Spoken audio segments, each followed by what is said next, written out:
اللہ تعالیٰ علیہ وآلہ وسلم نے ارشاد فرمایا، اپنی مجلسوں کو مجھ پر درود پاک پڑھ کر آراستہ کرو، بے شک تمہارا مجھ پر درود پڑھنا قیامت کے دن تمہارے لیے نور ہوگا۔ صلو علی الحبیب صلی اللہ تعالیٰ علی محمد صلی اللہ علیہ وسلم، صلاۃ و سلام علیک یا سیدی یا رسول اللہ۔ اللہ پاک ارشاد فرماتا ہے، یا ایھا الذین آمنوا کتب علیکم الصیام کما کتب علی الذین من قبلکم لعلکم تتقون۔ اے ایمان والو، تم پر روزے فرض کیے گئے جیسا کہ تم سے پہلے لوگوں پر فرض کیے گئے، لعلکم تتقون، تاکہ تمہیں پرہیزگاری ملے، تقوی ملے۔ نبی پاک صلی اللہ علیہ وسلم نے ارشاد فرمایا، لِكُلِّ شَيْءٍ زَكَاةٌ فَزَكَاةُ الْجَسَدِ الصَّوْمُ۔ فرمایا کہ ہر چیز کے لیے ایک زکوٰۃ ہے، اور جسم کی زکوٰۃ روزہ رکھنا ہے۔ اللہ کا کروڑ احسان ہے کہ اس نے ہمیں ماہ رمضان جیسی عظیم الشان نعمت سے سرفراز فرمایا۔ رمضان کی ہر گھڑی رحمت بھری ہے، اس کا ہر لمحہ بہت پیارا ہے، اور اس رمضان کو جو اللہ کے بتائے ہوئے طریقے کے مطابق گزارتا ہے اس کے لیے بڑی برکتیں ہیں۔ جو رمضان کو ماہ غفران بناتا ہے، ماہ عبادت بناتا ہے، اور اس میں جو عبادتیں فرض کی گئی ہیں اس میں جستجو کرتا ہے، کوشش کرتا ہے، دن کو روزہ رکھتا ہے، رات میں قیام کرتا ہے، یعنی نماز تراویح کا اہتمام کرتا ہے، اس کے لیے بھی بڑی بشارتیں ہیں۔ تو یوں سمجھیں کہ رمضان کی ہر گھڑی رحمت بھری ہے۔ اس کے 3 عشرے ہیں، پہلا عشرہ رحمت ہے، دوسرا مغفرت ہے، اور تیسرا جہنم سے آزادی ہے۔ روزانہ لاکھوں لاکھ گناہ گار بخشے جاتے ہیں۔ اللہ تبارک و تعالی اپنی رحمت سے سب کو جہنم سے آزاد فرماتا ہے۔ حضور علیہ الصلوۃ والسلام نے ارشاد فرمایا کہ جس نے ماہ رمضان کو پایا اور اپنی مغفرت نہ کروا سکا تو وہ ہلاک ہوا۔ اس کا مطلب یہ ہے کہ ماہ رمضان میں بہت سے لوگوں کی مغفرت ہوتی ہے، بہت سے لوگوں کو بخشا جاتا ہے، لیکن یہ کتنا بد نصیب ہے کہ جو رمضان پا کر بھی اپنے آپ کو بخشوا نہ سکا، رمضان کا مہینہ پانے کے باوجود اپنی مغفرت نہ کروا سکا، تو فرمایا وہ ہلاک ہو گیا، برباد ہو گیا۔ اس پر جبریل امین نے آمین کہی تو نبی پاک صلی اللہ علیہ وسلم نے ارشاد فرمایا کہ ہر چیز کی ایک زکوٰۃ ہے، اور جسم کی بھی زکوٰۃ روزہ ہے۔ ہر چیز کے لیے ایک زکوٰۃ ہوتی ہے۔ زکوٰۃ کا مطلب ہوتا ہے وہ شے کہ جو پاک کرنے والا ہو۔ تو ہر شے کے لیے کوئی نہ کوئی پاکیزگی ہوتی ہے جو اس کو زینت بخشی ہے، پاکیزہ کرتی ہے۔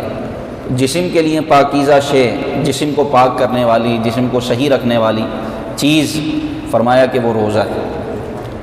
کوئی بھی عبادت آپ لے لیں اس سے ثواب ملتا ہے، اور ثواب سے مقصود یہ ہوتا ہے کہ اللہ راضی ہو جائے۔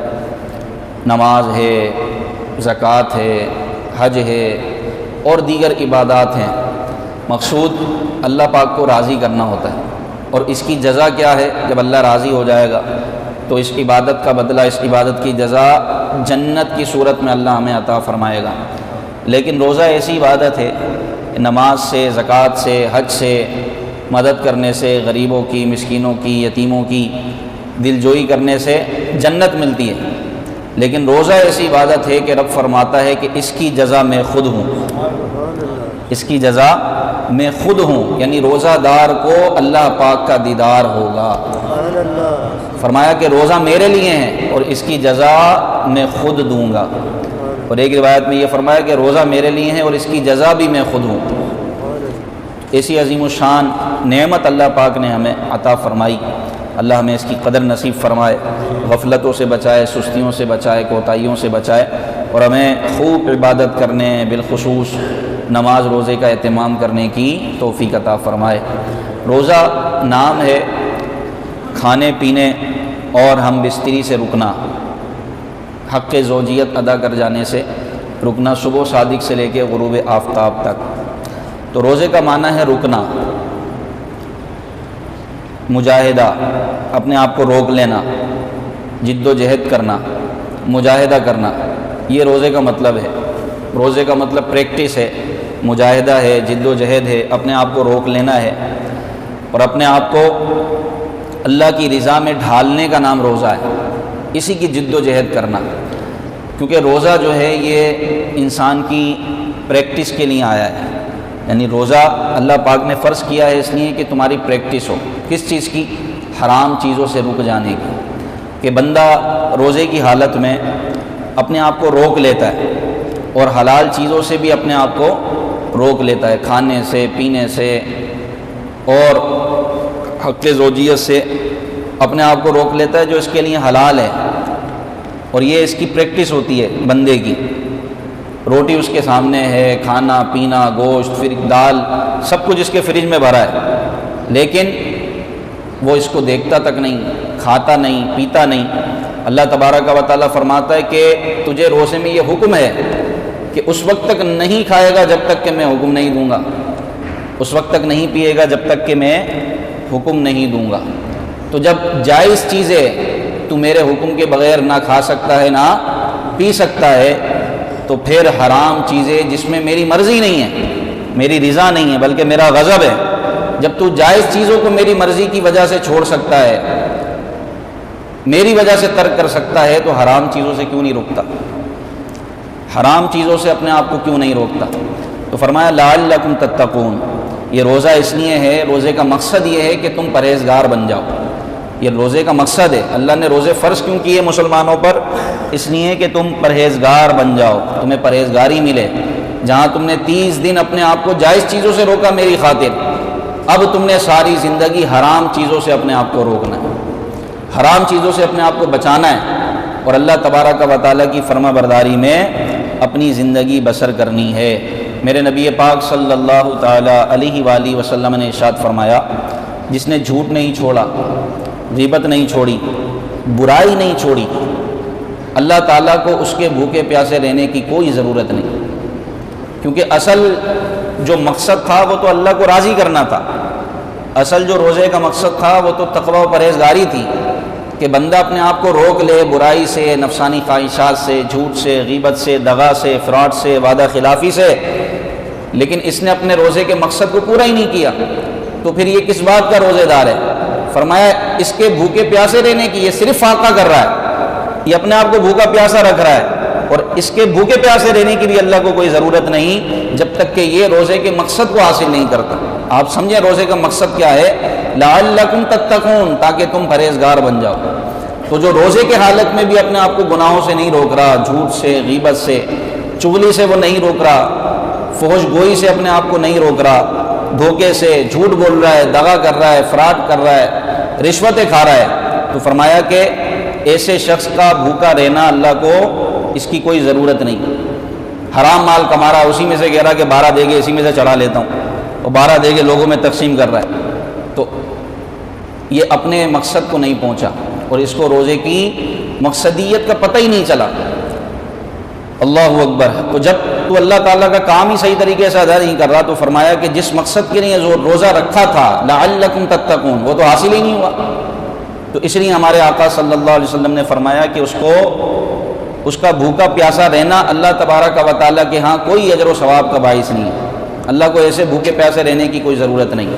تو روزے میں ایک تو کھانے پینے سے رکنا ہی ہے، دوسرا اپنے آپ کو ان امور سے بچانا ہے جو شریعت کے خلاف ہیں، جو اللہ کو ناراض کرنے والے ہیں، جھوٹ، غیبت، چغلی، بے جا غصہ، رشوتوں کا لین دین، اپنی زبان سے فحش ادائیگی کرنا، دوسروں کا دل دکھا دینا، چکنا چور کر دینا، غیبتیں کرنا، تو یہ ساری وہ چیزیں ہیں کہ جو اللہ تبارک و تعالیٰ کی ناراضی کا سبب بنتی ہیں۔ تو یہ ویسے ہی حرام ہے روزے میں، اور زیادہ حرام ہے۔ روزے میں اس کی نورانیت چلی جاتی ہے، جیسا کہ مشہور حدیث پاک ہے کہ 2 عورتیں حضور علیہ الصلوۃ والسلام کی بارگاہ میں عرض کیا گیا، یا رسول اللہ 2 خاتون ہیں اور انہوں نے روزہ رکھا ہے، آپ اجازت دیں تاکہ وہ اپنا روزہ افطار کریں۔ تو نبی پاک صلی اللہ علیہ وسلم نے فرمایا انہوں نے تو روزہ رکھا ہی نہیں، انہوں نے تو روزہ نہیں رکھا۔ عرض کی آقا وہ صبح سے بھوکی ہیں اور آپ افطار کی اجازت طلب کرتی ہیں، افطار کا وقت ہوا چاہتا ہے، نبی پاک صلی اللہ علیہ وسلم نے فرمایا ان سے بولو کو کے کرے۔ جب انہوں نے الٹی کی تو خون بھی نکلا اور اس کے ساتھ گوشت کے لوتھڑے بھی نکلے۔ غیب دان آقا صلی اللہ علیہ وسلم نے ارشاد فرمایا کہ یہ روزہ رکھ کر اپنے رشتہ داروں کی غیبتیں کرتی رہیں، چغلیاں کرتی رہیں، تو ان کا روزہ کیسے ہوا؟ ان کا روزہ تو نہیں ہوا، کیونکہ کیا تم نے نہیں سنا قرآن میں کہ جو اپنے مسلمان بھائی کی غیبت کرتا ہے وہ اپنے بھائی کا گوشت کھانے والا ہے، وہ اپنے مرے ہوئے بھائی کا گوشت کھانے کے برابر ہے۔ تو انہوں نے روزہ رکھ کر غیبتیں کی ہیں، تو ان کا روزہ کیسے ہوا؟ تو روزہ نام ہے پرہیزگاری کا۔ روزہ کس لیے آیا کہ ہم پرہیزگار بنے، متقی بنیں اور اللہ کے حضور سچی توبہ کریں اور ان گناہوں کو چھوڑ دیں کہ جن گناہوں میں ہم پڑے ہوئے ہیں۔ یہ روزہ پریکٹس ہے، جد و جہد ہے۔ اللہ تبارک و تعالیٰ روزے میں تقوی اور پرہیزگاری اپنے بندوں کو عطا فرماتا ہے، اس لیے روزہ مسلمانوں پر فرض کیا گیا۔ اب یہ بتائیں، روزے کی حالت میں اپنے بیوی کے پاس جانے سے منع کیا ہے، روزے کی حالت میں بندہ یہ عمل نہیں کر سکتا، تو غیر محرم کی طرف نظر کرنا روزے کی حالت میں وہ تو اور زیادہ سخت ہے۔ جب بندہ اپنی بیوی کے پاس نہیں جا سکتا روزے کی حالت میں، یہ منع ہے، تو بتائیے غیر محرم کی طرف نظر کرنا، بدنگاہی کرنا، اور بدنگاہی کے بعد غلط خیالات اپنے ذہن میں لانا، یہ تو اور زیادہ حرام اور جہنم میں لے جانے والا کام ہے۔ نبی پاک صلی اللہ علیہ وسلم ارشاد فرماتے ہیں کہ بندہ جو سچی توبہ کرتا ہے، سچی توبہ کرنے والا ایسا ہے جیسے اس نے گناہ کیا ہی نہیں۔ تو بدنگاہی سے سچی توبہ، برائی سے سچی توبہ، گناہوں سے سچی توبہ کرنا اللہ تعالیٰ کو بہت زیادہ محبوب ہے۔ تو یہ ماہ رمضان ماہ توبہ ہے، یہ ماہ سیام، اس کا دوسرا نام توبہ کا مہینہ کہ اس میں اللہ اپنے بندوں کی توبہ قبول فرماتا ہے۔ اور بدنگاہی میں جو روزہ اپنا گزارتا ہے تو اس کی روزے کی نورانیت ہی ختم ہو جاتی ہے۔ اب ٹائم پاس کے نام پر آپ جناب ٹی وی دیکھیں تو شوز دیکھیں اور بدنگاہی کریں، اس سے روزے کی نورانیت میرے بھائیوں ختم ہو جائے گی، نہ آپ کو روزے کی نورانیت ملے گی۔ شرعی طور پہ تو روزہ ہو جائے گا کہ آپ صبح سے شام تک کھانے پینے سے رکے رہے، لیکن جو اصل روزے کا مقصد تھا وہ تھا پرہیزگاری، تقویٰ، وہ حاصل نہیں ہوگا۔ اور ہمیں روزہ کیوں رکھنا ہے؟ پرہیزگاری حاصل کرنے کے لیے، تقویٰ حاصل کرنے کے لیے، تاکہ اللہ تبارک و تعالی ہمیں نیک بنا دے، متقی بنا دے، پرہیزگار بنا دے۔ تو اللہ تعالیٰ ہمارے گناہوں سے درگزر فرمائے۔ یہ فرمایا کہ روزہ جسم، ہر شے کے لیے ایک زکوٰۃ ہے، اور جسم کی زکوٰۃ روزہ ہے۔ لِكُلِّ شَيْءٍ زَكَاةٌ فَزَكَاةُ الْجَسَدِ الصَّوْمُ، کہ ہر شے کے لیے ایک زکوٰۃ ہے اور جسم کی زکوٰۃ روزہ ہے۔ اب آپ بتائیے روزہ کس پر فرض ہے؟ امیروں پر کہ غریبوں پر؟ روزہ کس پر فرض ہے؟ سب پر فرض ہے۔ ہم نے تو نہیں سنا کہ کسی امیر پر فرض ہے جو دفتر میں بیٹھتا ہو یا جناب اے سی میں رہتا ہو، اس پر روزہ فرض ہے، بلکہ جس طرح امیروں پر فرض ہے اسی طرح غریبوں پر فرض ہے۔ وہ کہنے لگے میں تو مزدوری کرتا ہوں، میں تو محنت و مزدوری والا کام کرتا ہوں، میں کیسے روزہ رکھوں؟ اللہ اکبر۔ کسی حدیث میں نہیں ہے کہ جو بندہ سکون سے رہے اے سی میں، اے سی تو تھے ہی نہیں صحابہ کے زمانے میں، حضور علیہ الصلوۃ کے زمانے میں اس طرح دفتر بھی نہیں تھے، تو کسی حدیث میں نہیں ہے کہ جو یہ دفتر میں بیٹھے یا جو گھر میں آرام کرے اسی پر روزہ فرض ہے، بلکہ روزہ ہر عاقل بالغ مسلمان پر فرض ہے، خواہ وہ محنت مزدوری کرنے والا ہو، مشقت والا کام کرنے والا ہو، امیر ہو، غریب ہو، جو استطاعت رکھتا ہے روزہ رکھنے کی، عاقل بالغ مسلمان ہے، اس پر روزہ رکھنا فرض ہے۔ یہ محنت کرنا، مزدوری کرنا یہ روزے کی منافی نہیں ہے۔ سارے صحابہ مزدوری کیا کرتے تھے، حضرت سیدنا صدیق اکبر رضی اللہ تعالیٰ عنہ سے لے کر حضرت بلال تک سب مزدوری کیا کرتے تھے۔ حضرت عمر رضی اللہ تعالیٰ عنہ خلیفہ ہونے کے باوجود بیت المال کے جانور، اونٹ جب چرنے کے لیے جاتے تو آپ خود ان کو لے کر جاتے اور واپس ان کو لے کر بھی آیا کرتے تھے۔ حضرت بلال مزدوری کیا کرتے تھے، حضرت سلمان فارسی مزدوری کیا کرتے تھے، حضرت مقداد رضی اللہ تعالیٰ عنہ مزدوری کیا کرتے تھے۔ سارے صحابہ کرام محنت مشقت والا کام کرتے اور روزے بھی رکھتے، دل و جان سے روزے رکھتے، اور جب رمضان جانے کا وقت ہوتا تو حضور کی بارگاہ میں حاضر ہوتے، یا رسول اللہ ہمارا دل نہیں بھرا، ہماری تمنا یہ ہے کہ پورا سال ہی اللہ رمضان کرے تو ہم پورے سال کے روزے رکھیں۔ ایسا جذبہ ہوتا تھا، ایسی محبت تھی رمضان سے۔ تو کوئی دیہاڑی لگانے والا ہے، محنت کرنے والا ہے، سب پر روزے رکھنا فرض ہے۔ اس لیے فقہا نے یہ مسئلہ بیان فرمایا ہے کہ رمضانوں میں اتنی مشقت والا کام نہ کرے جس سے وہ روزہ ہی نہ رکھ سکے، اتنی مشقت والا کام کرنا بھی ناجائز ہے کہ جس سے آپ روزہ ہی نہیں رکھ سکیں۔ اپنے کام کو ہلکا کریں، اور جو سیٹھ ہے اس کو بھی حکم ہے کہ وہ اپنے ملازموں پر، اپنے اجیروں پر تخفیف کرے ماہ رمضان میں، ان کا کام ہلکا کرے، ان کو جلدی چھٹی دے دے، کہ جو رمضان میں اپنے ملازموں پر تخفیف کرے گا اللہ قیامت کے دن اس پر آسانی فرمائے گا۔ جو رمضان میں کسی پر آسانی کرے گا اللہ قیامت کے دن اس پر آسانی فرمائے گا۔ تو سارے صحابہ مزدوری کیا کرتے تھے لیکن کوئی بھی روزہ نہیں چھوڑتا تھا۔ آج تو تھوڑی سی محنت کر لی، تھوڑی سی مزدوری کر لی، بھائی میں تو صبح سے شام تک محنت کرتا ہوں اس لیے میں روزہ نہیں رکھ سکتا۔ ارے بھائی، وہ دور تھا کہ جس میں محنت، مزدوری، مشقت، نہ کوئی اتنی آسائشیں تھیں، نہ جناب پنکھا تھا، نہ اے سی تھا، کچھ بھی نہیں تھا۔ وہاں تو پانی بھی بھر کر لانا پڑتا تھا کنویں سے، یہاں تو آپ اپنے گھر میں نل کا کھولو تو پانی آ جاتا ہے، گھر میں آپ کے واش روم بنا ہوا ہے، وہاں کوئی ایسا سسٹم نہیں تھا۔ لیکن اس وقت لوگوں کے پاس ایمان تھا، روزہ نہیں چھوڑتے تھے۔ تھوڑا سا سر میں درد ہوا روزہ چھوڑ دیا، تھوڑا سا کٹ لگ گیا ہوا خون نکل آیا روزہ چھوڑ دیا۔ ارے اللہ کے بندو، روزہ کوئی چھوڑنے والی چیز ہے؟ ایام معدودات، فرمایا گنتی کے دن ہیں، یہ بھی تم سے نہیں رکھے جا رہے، تو پھر بتائیے ہم کریں گے کیا؟ ہم کتنے کمزور ہو گئے کہ ہمیں 30 دن روزہ ہم سے نہیں رکھا جا رہا۔ تو فرمایا جس نے ایمان اور اخلاص کے ساتھ ماہ رمضان کا روزہ رکھا اور رات میں قیام کیا، یعنی نماز تراویح کا اہتمام کیا، اللہ تعالیٰ اس کے سارے پچھلے گناہوں کو بخش دیتا ہے، پچھلے گناہوں کو بخش دیتا ہے۔ تو اللہ ہمیں رمضان کا روزہ رکھنے کی توفیق عطا فرمائے۔ رمضان کا روزہ چھوڑنا، ارشاد فرمایا کہ جو رمضان کا ایک روزہ چھوڑے گا پوری زندگی بھر بھی روزہ رکھتا رہے تو اس کے برابر نہیں پہنچے گا۔ رمضان کا ایک روزہ جس نے چھوڑا پوری زندگی روزہ رکھتا رہے لیکن رمضان کے اس روزے کے برابر نہیں پہنچے گا جو اس نے چھوڑ دیا، جو بلا عذر اس نے چھوڑ دیا، بلا عذر اس نے توڑ دیا۔ ہاں مجبوری ہے، وہ تو شریعت بھی رخصت دیتی ہے کہ فمن کان منکم مریضا او علی سفر، کہ تم میں سے جو بہت بیمار ہو گیا اور اب روزہ رکھے گا تو اس کی بیماری بڑھ جائے گی، یا جناب کوئی سفر پر ہے تو مسافر کو، اور مسافر سے بھی رات مسافر شرعی جو 92 کلومیٹر کا سفر کرنے کا ارادہ رکھتا ہو تو وہ مسافر، اور وہ مریض کہ جس کو ڈاکٹر کہہ دے، طبیب حاذق، ماہر طبیب، ماہر ڈاکٹر کہہ دے کہ اب تم روزہ نہیں رکھ سکتے، رکھو گے تو بیمار ہو جاؤ گے، تو شریعت نے ایسے شخص کو آسانی دی ہے کہ وہ اس وقت روزہ نہ رکھے۔ مسافر جب واپس آ جائے اپنے سفر سے، بیمار جب صحیح ہو جائے تو بعد میں ان روزوں کی قضا کر لے، اس پر کوئی گناہ نہیں ہے۔ لیکن یہاں تو بلا وجہ میں روزہ چھوڑ دیتے، بلا وجہ میں روزہ ترک کر دیتے۔ اللہ اکبر۔ آپ وہی سنیں، نبی پاک صلی اللہ علیہ وسلم نے فرمایا کہ جس نے رمضان کو پایا اور اپنی مغفرت نہ کروا سکا تو وہ ہلاک ہو گیا، وہ برباد ہو گیا۔ یہ منبر اقدس پہ نبی پاک صلی اللہ علیہ وسلم نے جملے کہے، جو رمضان کو پائے اور اپنی مغفرت نہ کروا سکے، اپنے آپ کو بخشوا نہ سکے۔ ارے بھائیو، ہمیں پتہ ہی نہیں ہے کہ اگلے سال ہمیں نصیب ہوگا کہ نہیں ہوگا۔ کتنے ایسے تھے آپ کے ساتھ کہ جو پچھلے سال ہمارے ساتھ موجود تھے، پچھلے سال انہوں نے رمضانوں میں روزے رکھے، تراویحیں پڑھی، پچھلے سال رمضانوں میں زندہ تھے اور اب وہ قبر میں، اب وہ رمضانوں میں ہمارے ساتھ، اب ان سے ملنے جانا ہوتا ہے تو پھر قبرستان جانا پڑے گا۔ تو زندگی کا کوئی بھروسہ نہیں ہے۔ یہ پیارے پیارے ایام، پیارے پیارے ماہ، نہ جانے اگلے سال ہماری زندگی میں آئے نہیں آئے۔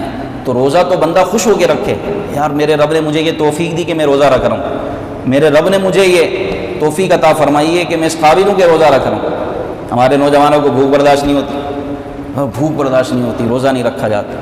ارے بھائی، اللہ کی بارگاہ میں توبہ کریں اور دعا کریں اللہ بیماریوں سے بچائے، اللہ ہمارے بیماروں کو شفا عطا فرمائے کہ یا آمین۔ ایک فالج کا حملہ ہوا نا، بندہ کھانے پینے کے قابل نہیں رہتا۔ ہم کیا اور کچھ بھی نہیں، ہم ایک فالج کا حملہ ہوا، ایسے ایسے لوگ اسپتالوں میں موجود ہیں کہ جو کھا پی نہیں سکتے، وہ نلکیوں سے ان کو غذا دی جا رہی ہے، نلکیوں سے غذا دی جا رہی ہے۔ ایک کالم میں نے پڑھا، بڑا لکھ پتی کروڑ پتی شخص، اس کے معدے میں ایسی بیماری تھی کہ وہ کچھ کھا پی نہیں سکتا تھا، لکوڈ کے ذریعے اس کو غذا دی جاتی تھی، کروڑ پتی شخص، لیکن وہ کھانے پینے سے محروم تھا۔ ایک شخص تھا کہ جس کا جہاز کا کاروبار تھا، جہاز کا کاروبار، اس کی بیماری کیا تھی کہ اس کی آنکھوں کے جو پپوٹے تھے، اس کی نسیں ختم ہو گئی تھیں، اس کی رگیں بیکار ہو گئی تھیں، تو اب یہ اس کی نسیں بیکار ہو گئیں، ڈیمیج ہو گئیں، تو اب اس کے پپوٹے آنکھوں پہ گر جاتے، اب وہ اپنی مرضی سے نہ آنکھ کھول سکتا تھا نہ بند کر سکتا تھا۔ اور اس کا کوئی علاج بھی نہیں۔ اس نے کہا بندہ کوئی ایسا ہو کہ جو مجھے صحیح کر دے، میں اس کو اپنی پوری دولت دے دوں گا، لیکن میں اپنی مرضی سے آنکھیں کھول سکوں اور بند کر سکوں، میں اس کو اپنی پوری دولت دے دوں گا۔ ایسا ہو جائے کہ میں اپنی مرضی سے آنکھیں کھول سکوں، بند کر سکوں۔ اللہ کی کتنی بڑی نعمت ہے ہمارے پاس کہ ہوا چلتی ہے تیز تو ہماری پلکیں جھک جاتی ہیں، آنکھیں ہم بند کر لیتے ہیں، اپنی مرضی سے کھول لیتے ہیں، اپنی مرضی سے بند کر لیتے ہیں۔ اللہ کی کتنی بڑی نعمت ہے۔ جہازوں کا کاروبار جس کا ہو، اس کی دولت کتنی ہوگی، لیکن وہ اس نعمت سے محروم تھا۔ تو بتائیے، اللہ تعالیٰ نے تو صرف غروب آفتاب، صبح صادق سے لے کے غروب آفتاب تک ہمیں کہا ہے کہ رکو، میرے کہنے سے رک جاؤ کھانے پینے سے۔ یا اللہ اس کا فائدہ کیا ہوگا؟ فرمایا صوموا تصیحوا، تم روزہ رکھو گے صحت میں تمہیں عطا فرماؤں گا، روزہ رکھو گے صحت یاب ہو جاؤ گے۔ حدیث پاک ہے صوموا تصیحوا، روزہ رکھو میں تمہیں صحت مند کر دوں گا۔ ڈریں اس وقت سے کہ جب بیماری آ جائے اور پھر ہم روزہ رکھنا چاہیں تو روزہ نہ رکھ سکیں، ڈریں اس وقت سے۔ اور یہ جملے نہ کہیں کہ مجھ سے بھوک برداشت نہیں ہوتی، یہ بھوک سب برداشت کر لیتا بندہ۔ یہ سارا چکر ہے اپنے نفس کا، اپنے نفس کی خواہش کو پورا نہ کریں۔ یہ روزہ تقوی اور پرہیزگاری دینے کے لیے آیا ہے، اللہ کی رضا کے لیے روزہ رکھیں، اللہ کی رضا کے لیے افطار کریں، پھر دیکھیں کیسی برکتیں ملتی ہیں۔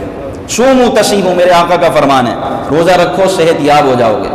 ایسا نہ ہو کہ کوئی بیماری کا حملہ ہو جائے، اللہ ناراض ہو جائے اور ہمیں ایسی بیماری میں مبتلا کر دے کہ ہم اٹھ بھی نہ سکیں اور محتاج ہو جائیں اور پھر کچھ کھانے پینے کے بھی قابل نہ رہیں۔ اس سے پہلے یہ وقت آئے اپنے رب کے حضور سچی توبہ کر کے، روزہ رکھ کے، نماز پڑھ کے، رب رسول کو راضی کر کے اپنی زندگی بسر کریں کہ جو اللہ کو راضی کرتا ہے اللہ تبارک و تعالیٰ دنیا داروں کو اس سے راضی فرما دیتا ہے۔ بلکہ دنیا کی مثال سائے کی طرح ہے۔ علماء فرماتے ہیں کہ سایہ، جس طرح انسان کا سایہ، آپ سائے کی طرف بھاگیں گے سایہ آپ سے آگے بھاگے گا، اور اگر آپ سائے کے اپوزٹ بھاگیں گے سایہ آپ کے پیچھے بھاگے گا۔ فرمایا دنیا کی مثال بھی ہے، جتنا دنیا کے آگے بھاگو گے، دنیا کے پیچھے بھاگو گے، یہ دنیا تم سے بھاگے گی، اور تم دنیا سے منہ موڑ کے اللہ کے ہو جاؤ گے، یہ دنیا تمہارے قدموں میں آ جائے گی۔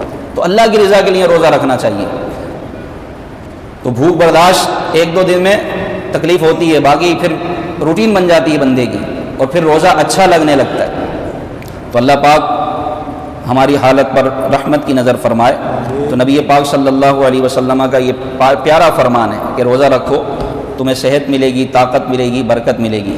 تو لوگ بہانے ڈھونڈ رہے ہوتے ہیں، میں روزہ کیسے رکھوں، میرے سر میں درد ہو گیا، مجھے وہاں جانا ہے، مجھے وہاں جانا ہے۔ تو بہانے تلاش نہ کریں، بلکہ روزہ رکھیں، انشاءاللہ عز و جل نبی پاک صلی اللہ علیہ وسلم کے فرمان کی برکتیں ملیں گی۔ آپ کو پتہ ہے فاقہ کرنا سنت ہے، یعنی روزے کے علاوہ فاقہ کرنا، بھوکا رہنا، کم کھانا، یہ نبی پاک صلی اللہ علیہ وسلم کی میٹھی میٹھی سنت ہے۔ میرے آقا نے فاقہ مانگا ہے رب سے، حضور نے فاقہ اختیار فرمایا، ورنہ آپ کو تو یہ حکم، یہ اختیار دیا گیا تھا، اے محبوب اگر آپ چاہیں تو یہ تہامہ پہاڑ یہ سونے کے بن کر آپ کے ساتھ چلیں، آپ حکم کریں۔ تو نبی پاک صلی اللہ علیہ وسلم نے کیا فرمایا؟ اللہ میں تو اس بات پر راضی ہوں کہ مجھے ایک دن ملے تو شکر کروں اور نہ ملے تو میں صبر کروں۔ سیدہ عائشہ رضی اللہ تعالی عنہا نے نبی پاک صلی اللہ علیہ وسلم سے عرض کیا، رسول اللہ آپ اتنی مشقت کیوں اٹھاتے ہیں، آپ کیوں اتنی دیر قیام کرتے ہیں کہ پاؤں پر ورم آ جاتا ہے؟ ہمارے نوجوان سے تو تراویح نہیں پڑھی جاتی، صبح درس میں نہیں بیٹھا جاتا، نیند چڑھی ہوئی ہے، بس زیادہ کھاؤ گے تو نیند تو آئے گی۔ تراویح کے بعد نہیں رکا جاتا درس میں۔ رمضان خالصتاً عبادت کا مہینہ کہ جس میں بندے کو موقع ہوتا ہے کہ دین سیکھے، لیکن اس میں بھی ہماری سستیاں، غفلتیں، کوتاہیاں ختم۔ وجہ کیا ہے؟ زیادہ کھانا، زیادہ کھانا، کھانا کھانا، بس کھانے کو زندگی بنا لیا۔ کسی نے کہا کہ بیٹھ کے کھانا سنت ہے، میں نے کہا کم کھانا بھی سنت ہے، بلکہ فاقہ کرنا بھی سنت ہے۔ ہمیں اور ساری سنتیں یاد رہتی ہیں، کبھی فاقہ کرنے کی سنت یاد رہتی ہے؟ حضرت عائشہ نے عرض کیا، رسول اللہ اتنی مشقت کیوں اٹھاتے ہیں؟ ایک دن فاقہ ہے، ہفتے ہفتے ہو جاتے تھے، اہل بیت کے گھروں میں چولہا نہیں جلتا تھا۔ یار کبھی ہم بھی تو کوئی ایک دن کا فاقہ کریں، کبھی ایک دن کا فاقہ خود سے کریں، نہ کھائیں ایک دن۔ میرے آقا صلی اللہ علیہ وسلم کی اس میٹھی سنت پر بھی تو عمل کریں، کبھی جو کی موٹی روٹی تو کبھی کھجور پانی، کبھی تیرا ایسا سادہ کھانا مدنی مدینے والے۔ فرماتے ہیں حضرت سیدہ فاطمہ رضی اللہ تعالیٰ عنہ فرماتی ہیں کہ اہل بیت کا گزارا دو کالی چیزوں پر، دو شیعہ چیزوں پر ہوتا تھا، کھجور اور پانی، کھجور اور میرے آقا نے فقر اختیار فرمایا کہ میں اس بات پر راضی ہوں کہ مجھے ایک وقت کا ملے تو شکر ادا کروں اور ایک وقت کا نہ ملے تو میں صبر کروں اللہ کی بارگاہ میں۔ یہ میرے آقا صلی اللہ علیہ وسلم کا اختیاری فقر تھا، ورنہ آپ تو ایسے ہیں کہ جو بادشاہ بنانے والے ہیں، آپ کی نظر پڑ جائے تو آپ لوگوں کو بادشاہ بنا دیں، کہ جو بکریاں چرانے والے تھے آپ نے ان کو مسلمانوں کا امام بنا دیا۔ میرے آقا صلی اللہ علیہ وسلم کی شان یہ ہے۔ تو حضور علیہ الصلوۃ والسلام سے جب پوچھا سیدہ عائشہ رضی اللہ عنہا نے، آپ اتنی مشقت کیوں اٹھاتے ہیں؟ تو میرے آقا نے فرمایا افلا اکون عبدا شکورا، اے عائشہ کیا میں اللہ کا شکر گزار بندہ نہ بن جاؤں؟ شکر کروں، کیونکہ جب پیٹ بھرا ہوتا ہے تو فرمایا دو چیزوں کا نقصان ہوتا ہے، ایک تو بندہ زیادہ باتیں کرتا ہے اور زیادہ سوتا ہے۔ فرمایا جس کا پیٹ بھرا ہوتا ہے وہ غفلت کا شکار ہوتا ہے، پیٹ بھرنے سے اس بندوں کو خماری چڑھتی ہے، اس کا کیا عبادت میں دل لگے گا؟ آج ہمارا عبادت میں دل نہیں لگتا، درس میں دل نہیں لگتا، قرآن سننے کے لیے ہم سے کھڑا نہیں ہوا جاتا۔ بوڑھے بوڑھے افراد تراویح پڑھ رہے ہوتے ہیں، گھٹنوں میں درد ہے، جسم میں درد ہے، کمزوری ہے، پورا صحیح طور پہ کمر سیدھی نہیں ہے، وہ بوڑھے افراد تراویح میں ہوتے ہیں، ہمارا نوجوان چوکوں پہ کھڑا ہوتا ہے، اس کو قرآن سننے کے لیے اس سے کھڑا نہیں ہوا جاتا، تراویح پڑھنے کے لیے کھڑا نہیں ہوا جاتا۔ یہی بندہ شناختی کارڈ کی لمبی لمبی لائنوں میں 1.5 گھنٹے 2 گھنٹے کھڑا ہوا ہے، پاسپورٹ بنوانے کے لیے 1.5 گھنٹے کھڑا ہوا ہے، نہیں کھڑا ہو سکتا تو قرآن پڑھنے قرآن سننے کے لیے کھڑا نہیں ہو سکتا۔ اپنی ڈیوٹی کے لیے جناب وہ مشین پہ کھڑا ہوا ہے، گھنٹوں کھڑا ہوا ہے، نماز کے لیے وہ نہیں کھڑا ہو سکتا، تراویح اس سے کھڑے ہو کے نہیں پڑھی جاتی، پڑھے گا بھی مرے دل سے پڑھے گا، جب امام صاحب رکوع میں جائیں گے بھاگتے ہوئے آئے گا، جمپ لگائے گا، رکوع کرے گا۔ تو جو اللہ کی بارگاہ میں کھڑا نہیں ہوتا تو پھر وہ غیروں کے پاس کھڑا ہوتا ہے جا کے، بھکاری بن کے۔ جو اللہ کی بارگاہ میں نہیں جھکتا اللہ اس کو دوسروں کے آگے جھکا دیتا ہے۔ ارے رمضان میں بھی ہم نہ جھک پائے اللہ کی بارگاہ میں، رمضان میں بھی ہم قیام نہ کر سکے تو یار کیسے مسلمان ہیں ہم؟ وہاں پر ٹائم ہی نہیں ہے، نہ ہم قرآن سن رہے ہیں، نہ درس سن رہے ہیں، نہ تراویح کے بعد بیٹھ رہے ہیں، تراویح میں شریک نہیں ہو رہے۔ ہمارے گھر کے خود بوڑھے والد صاحب جا رہے ہیں تراویح پڑھنے، یہ جوان بیٹا جس کو اللہ نے صحت بھی دی ہے، طاقت بھی دی ہے، سب کچھ ہے، تراویح نہیں پڑھ رہا، چوکوں پہ گڑے ہو کے گپے لگا رہا ہے، دوستوں کے ساتھ جا رہا ہے کھانے پینے، نہ جناب روزے کا، نہ نماز کا، نہ قرآن کا۔ تو بھائی پھٹکار نہیں برسے گی تو پھر کیا ہوگا؟ ایسا نہ کریں پیارے اسلامی بھائیوں، ہم ہی تو نعرہ لگاتے ہیں غلام ہے، غلام رسول کے غلام ہیں، غلامی رسول میں موت بھی قبول ہے۔ آپ کو تراویح قبول کیوں نہیں ہے؟ آپ کو نماز قبول کیوں نہیں ہے؟ اپنی غفلتوں کو مزید نہ بڑھائیں کہ اللہ تعالیٰ کا قہر برسے۔ آپ پتہ ہے اللہ تعالیٰ قادر ہے اس بات پر کہ وہ گھر بیٹھے بندے کو ذلیل کر دے، رسوا کر دے، ڈرے اس وقت سے۔ اور رمضان کو بھی غفلت میں نہ گزاریں، بار بار یہ فرمان سنیں اور اس کو تنہائی میں سوچیں کہ نبی پاک صلی اللہ علیہ وسلم نے کتنی خطرناک وعید ارشاد فرمائی کہ جس نے رمضان کو پایا اور اپنی مغفرت نہ کروا سکا ہلاک ہو گیا، وہ برباد ہو گیا۔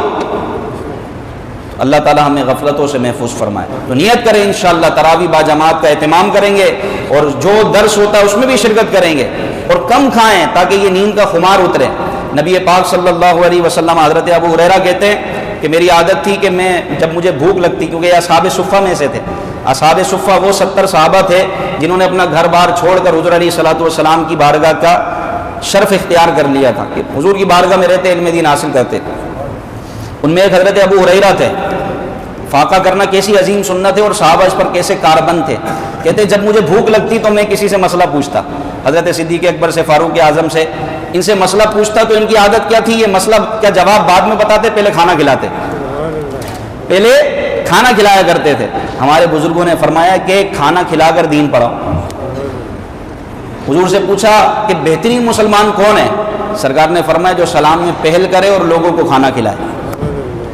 تو کھانا کھلانا سنت ہے، لیکن کھانا زیادہ کھانا سنت، فاقہ کرنا بھی سنت ہے، کھانا کم کھانا سنت مبارکہ۔